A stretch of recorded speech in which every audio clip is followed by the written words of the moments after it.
Imagine taking your canoe down to the river's edge, a very nice fast-moving stream, and your oars or paddles are already attached to your boat, and you put it in the water and you deliberately turn it upstream and begin paddling very hard against this fast-moving current. And we say, why not just turn and go with the flow? And our human friends invariably say, doesn't that seem lazy? That seems lazy. And then they will say, my mother would not approve of that. Or my teachers. They all had me pointing the other way. In fact, every plaque on my wall was based upon paddling upstream. And I was measured against the others who did it too. And the better we did it, the better we were able to fight that current, then the more proud our human friends were of us, and the bigger the trophies and monuments. And we hear that when you die, there are even more. And we want you to know something. In fact, it's worth writing this down. Nothing that you want is upstream. Nothing that you want is upstream. And the reason we know that is because we've seen the cycle of life. We know that source extended itself here into that which is you. And we know that you are asking, as a result of your leading edge experience, just like you knew you would, for more. And we know that source is becoming that more that you are asking for and is calling you to it. And so we know the source of the stream.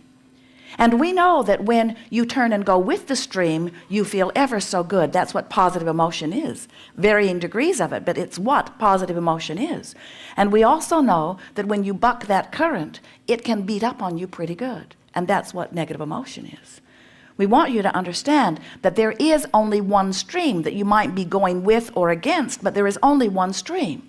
And when you learn from those around you to go against the stream, then you want to pronounce that there are evil streams, that there are streams of sickness or streams of badness or streams of poverty. We say, no, just one stream. You're just not going with it. You say, oh, that can't be. If it's a stream of goodness, why is it beating me up so? And we say, because you're clinging to the bottom. It's beating you up because you're not going with your self-created stream. Do you get this? And that really is the strongest point that we want to make with you. This stream of well-being is a powerful stream, and it takes you downstream whether you go easily or not. In other words, when you look around at your environment, you've just got to acknowledge that well-being abounds. Your planet continues to spin in its orbit. And even beyond the well-being that is obvious, more obvious to some of you than others, granted, but even beyond the well-being that is obvious, we want to remind you that even when you get further downstream and you have that which you call your physical death, which there isn't any of, we like to be disrespectful of death since there isn't any and call it croaking. When you croak, you really move rapidly with this stream of well-being. In other words, the stream of well-being is not only dominant, it's all that there is. So while you can be in this physical body and you can fume and fuss and give yourself a lot of grief and point in opposition of the stream to the point that you beat yourself up pretty good and then claim that there cannot possibly be a stream of well-being because your life is going so badly, we want to say to you, if you would let go of your resistance and start going with the flow, you will discover how good this stream can be to you.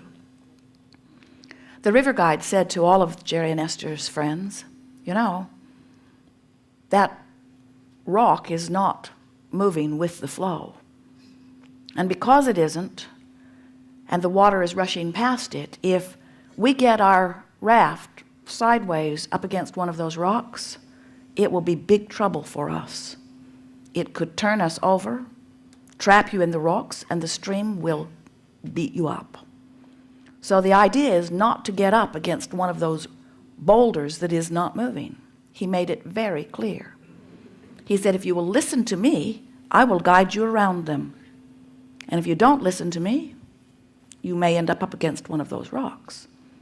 And we say, the same thing applies in the stream that is flowing so rapidly. When you let yourself go with it, you have a glorious ride. But when you paddle against it or cling to the bottom, when you don't let yourself go, that's what fear and depression, that's what that feeling of loss of control is. That's what that feeling of disempowerment is.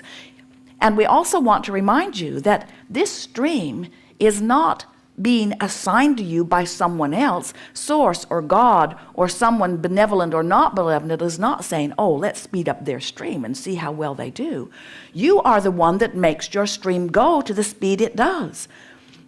A mother on a recent seminar took a break during segment of lunch and had lunch with her child, who said to her, when you get back, if you get a chance, would you please ask Abraham a question for me? And she said, I will. And he said, why are grown-ups so grumpy? And we said, it is the best question we've heard, and it applies to what we're talking about here more than anything else that we can think of. Grown-ups are more grumpy than children. There are grumpy children, but grown-ups on the whole are much more grumpy than children because they've lived more life and they've got a faster moving stream. And when your stream is moving fast and you're not flowing with it, it's beating you up and it makes you grumpy. In other words, it just comes down to one thing, and that is, if you are to be the joyful being you want to be and that you are meant to be, you've got to go with the flow. And when you don't feel good. It's just that simple. Not going with the flow of your own creation is what makes you feel unfulfilled. It's what makes you feel dissatisfied, and worse, it's what makes you feel overwhelmed. It's what makes you feel frustrated. It's what makes you feel angry. It's what makes you feel fearful. It's what makes you feel discouraged and depressed. Not going with the flow is what is at the heart of every negative emotion that you feel. So when you think about that, break it down into the simple terms that we want you to hear. That means that your life, just like you knew it would, has caused you to launch many rockets of desires that, if you're feeling negative emotion, you're not keeping up to speed with. On the other hand, if you do keep up to speed with the rockets of desires you've launched, you feel wonderful. You feel wonderful when you launch the desire. You feel wonderful even before the desire manifests. You feel wonderful even though you don't even see the evidence of it manifesting yet. You feel wonderful, wonderful, wonderful, all the way to manifestation. And when you feel wonderful, manifestation of what you want is assured.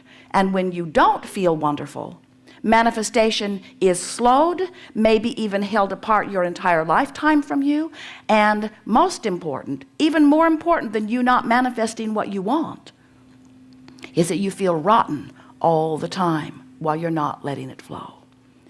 So we want you to get a sense from this analogy that we're offering, a very apt, appropriate analogy, that if you will just make a decision that however you can make it happen, you're going to turn and go with the flow. Sometimes we think, especially those of you who've been listening to us for a while, as we crow about the good feeling emotions being on this end of the emotional scale, love and joy and all of that wonderful energy, and on the other end of the scale are things that feel like depression and fear and anger. And we know that we give you the impression that your work is to not only not be on this end of the scale, but get to this end of the scale as quickly as possible. And of course, we'd rather that you felt this way than this way.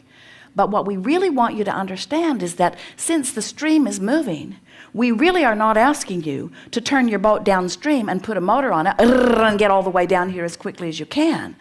Because we know the power of the stream. You don't have to do that. In fact, you don't even have to turn your boat in the stream. Just stop paddling upstream. Just stop paddling against the current. The current will turn you. And this is the thing we most want you to hear. As the current turns you, that's your point of relief. And when you think about it, that is your only choice, upstream or not. Upstream or not. Of course, it's nice when you're choosing downstream and you're so good at it that you can really choose it. But your choice in any moment is really to feel worse or better. Worse or better. And when you make that decision all day, every day, I could beat the drum of this situation and make it worse, or I could just stop talking about it and make it better.